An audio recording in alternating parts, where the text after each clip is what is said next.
ज्योतिष दीप चैनल में आपका स्वागत है।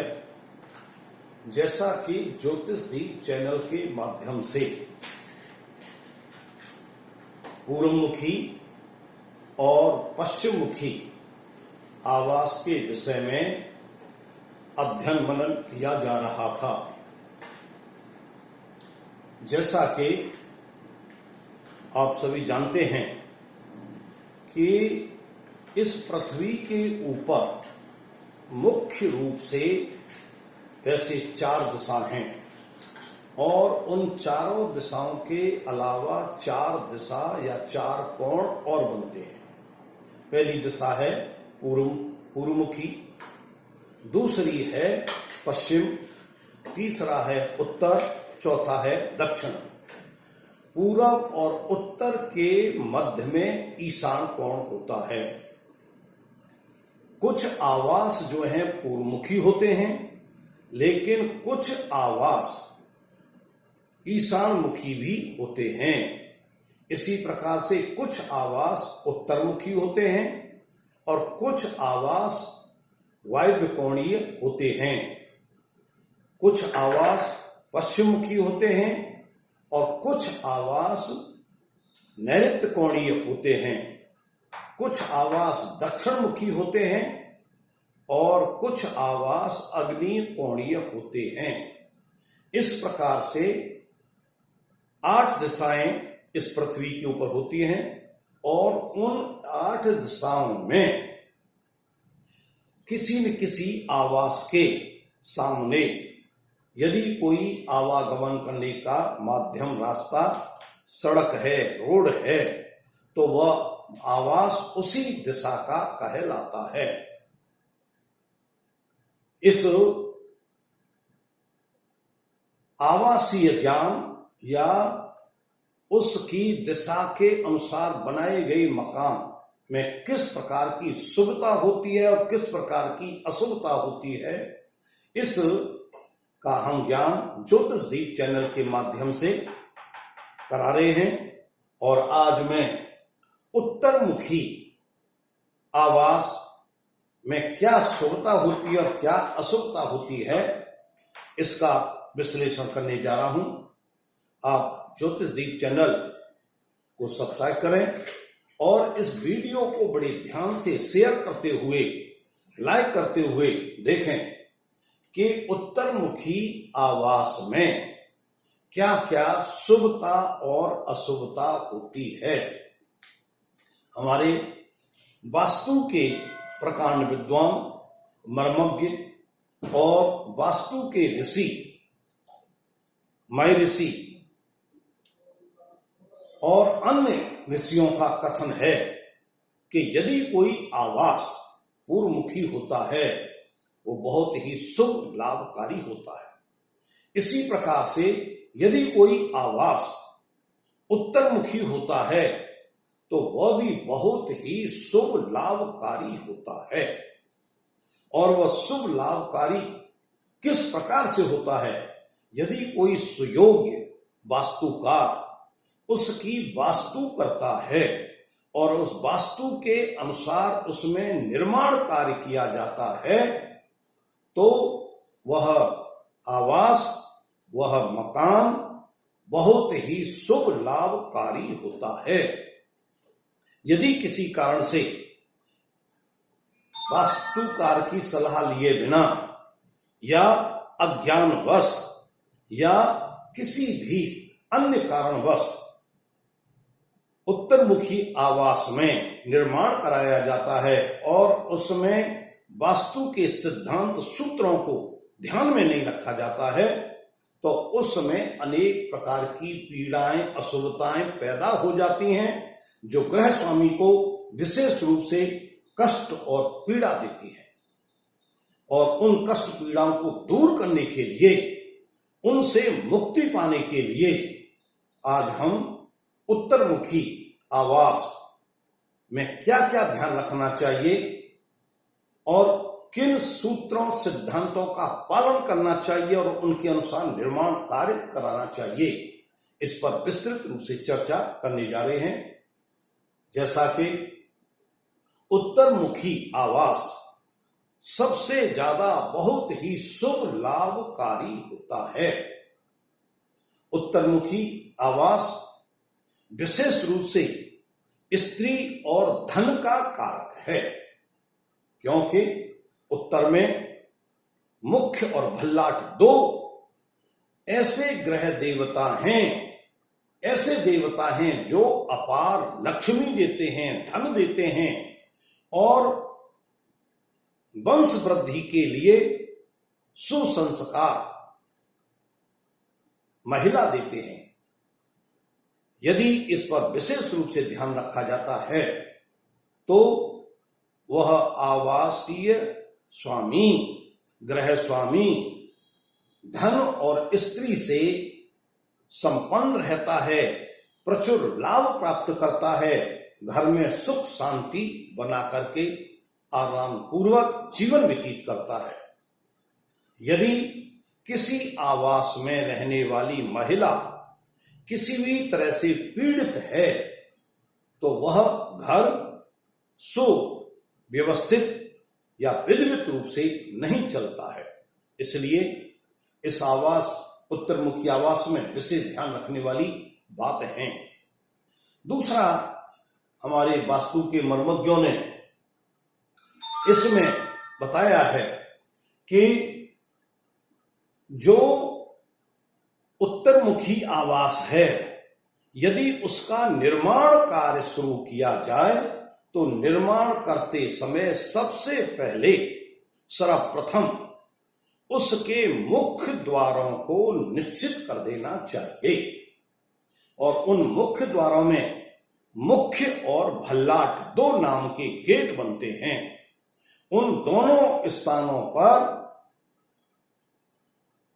कोई भी छोटी सी दीवार या पिलर तैयार करके उनको तैयार कर देना चाहिए, जिससे उस आवास में लक्ष्मी का आवागमन शुरू हो जाए तथा लक्ष्मी रूपी महिला अपने सुसंस्कारों से उसमें अनेक प्रकार की गतिविधियों का कार्यक्रम शुरू कर सके। और विशेष ध्यान रखने वाली बात है कि उत्तर की जो दीवार है उसको प्रारंभ में कभी भी किसी भी कारणवश ऊपर तक, ऊंचाई तक नहीं ले जाना चाहिए। केवल गेट बना करके दीवार को जमीन सतह पर या जमीन से 1-2 फीट ऊंचे पर ही छोड़ देना चाहिए। जब पूरा आवास तैयार हो जाए तब उस दीवार को अपनी ऊंचाई तक अर्थात पश्चिम दक्षिण से नीचा ही रखना चाहिए। ये विशेष रूप से दूसरा ध्यान रखने वाली एक रहस्यात्मक है। जो ग्रह स्वामी उत्तर की दीवार को सबसे पहले निर्माण कार्य करते समय ही सबसे पहले अपनी सीमा ऊंचाई तक पहुंचा देते हैं, उस आवास में धन और अनेक प्रकार की बाधाओं का सामना करना पड़ता है। अर्थात उसमें लक्ष्मी का आवागमन नहीं होता और अनेक प्रकार की विघ्न बाधाएं सामने आने लग जाती हैं, जिससे ग्रह स्वामी बहुत ही पीड़ित रहता है। यदि किसी भी कारण से इनका हम ध्यान नहीं रखते हैं तो ग्रह स्वामी को संघर्ष करना पड़ता है। इसी के साथ में और रहस्यात्मक और बड़ा गुण बिंदु है कि आवास में निर्माण कराने से पूर्व यदि उत्तरमुखी आवास है और उसमें हम निर्माण कराने जा रहे हैं तो सबसे पहले भली प्रकार से, अच्छी प्रकार से ये निरीक्षण कर लेना चाहिए कि उस आवास का ईशान कोण कट तो नहीं रहा है। यदि किसी भी कारणवश ईशान कोण कट रहा है तो उसके दोष को दूर करने के लिए ग्रह स्वामी को पूर्ण रूप से, मानसिक रूप से तत्पर रहना चाहिए और उस दोष का निवारण करना चाहिए। यदि उस दोष के निवारण करने के लिए गृहस्वामी को भूमि का त्याग करना पड़ रहा है, तब भी त्याग कर देना चाहिए, क्योंकि किसी भी आवास में ईशान कोण का बढ़ना बहुत ही शुभ लाभकारी होता है और ईशान कोण का कटना बहुत ही अशुभकारी होता है। इसी प्रकार से यदि उस आवास में बनाने के बाद गृहस्वामी को सदैव ये ध्यान रखना चाहिए कि जो दक्षिण पश्चिम और का भाग है वो सदैव ऊंचा रखना चाहिए और उस ऊंचे भाग से पूरब और उत्तर की तरफ ढलान होना चाहिए और उसमें जितना भी जल का प्रवाह है वह पूरब की तरफ या ईशान कोण की तरफ ही होना चाहिए। यदि जल का प्रभाव पूरब में और ईशान कोण में या उत्तर में रहेगा तो उसके लिए वह आवास शुभ फलदायी होगा, धन का आगमन होता रहेगा।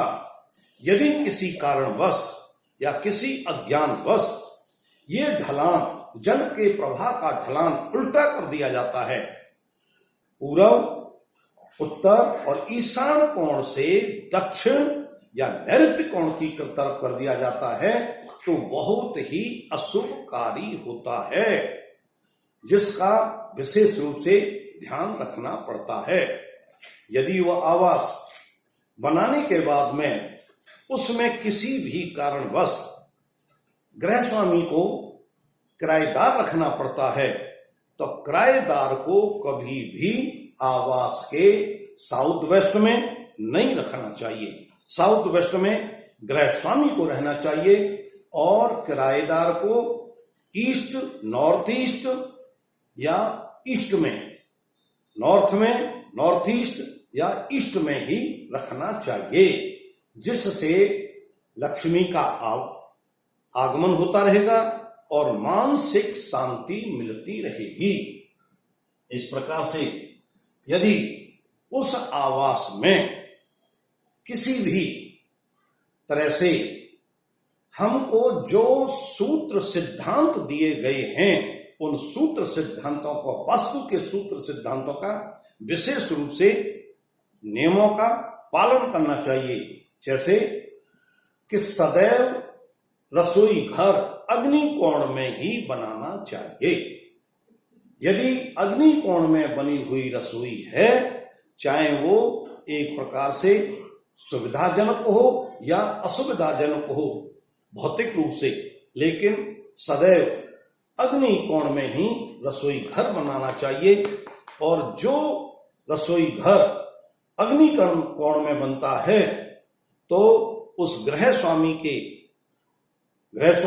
और गृहस्वामी के परिवारजन बहुत ही प्रसन्नचित रहते हैं, क्योंकि उसमें बहुत ही, उस रसोई घर में बहुत ही स्वादिष्ट भोजन बनता है और स्वादिष्ट भोजन बरकत करने वाला होता है तथा स्वास्थ्य को अच्छा करने वाला होता है। यदि गृह पर स्वामी और गृह स्वामी के परिवारजन का मानसिक संतुलन, मानसिक प्रसन्नता है और शारीरिक प्रसन्नता है, शारीरिक प्रसन्नता के काम से स्वस्थ मस्त है, तो वह परिवार अपने में बहुत ही सुखदायक रहता है, अनेक प्रकार की सुविधाओं और प्रसन्नताओं के साथ जीवन व्यतीत करता है। जिससे उसका कल्याण होता है और इसी कल्याण के साथ में कल्याणम अस्तु।